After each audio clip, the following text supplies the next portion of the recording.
जोबोद साबायखर बावनाय थाबाय दिनै जोबोद गोजोनथाव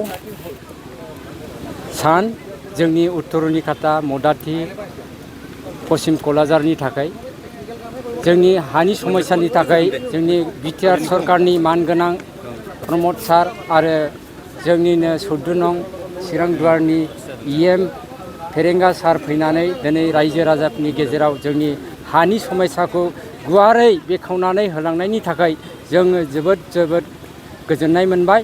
बबेखानि जोङो गोबाव समनिफ्रायनो गिनाय लाजिनाय दङमोन।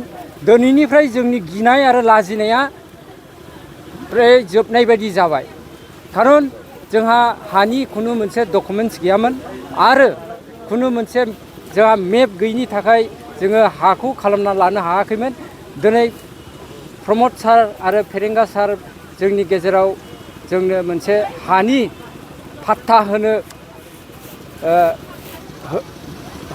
होगोन होननानै बुंनायखौ जोङो रायजो राजा जोंनि गासिबो रायजो राजाफ्रा गोजोननायखौ मोनबाय।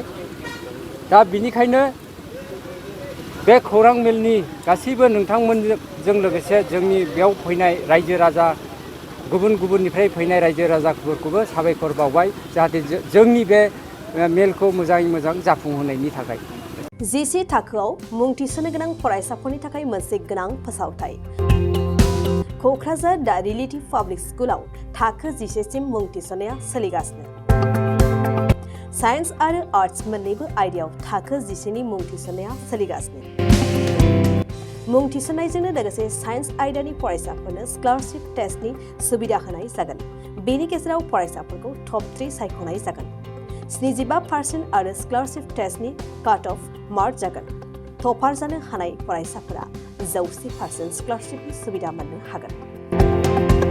टपार फरायसाफोरनो क'क्राझार दा रिलेटिभ पाब्लिक स्कुला 2 बोसोरनि बेसेन नाङाजासे सोलोंथाइ लानो सुबिदा होगोन। फैगौ 13 मे खालि फुंनि 10 बाजिनिफ्राय 12 बाजिसिम स्कलारशिपनि टेस्टखौ लानाय जागोन।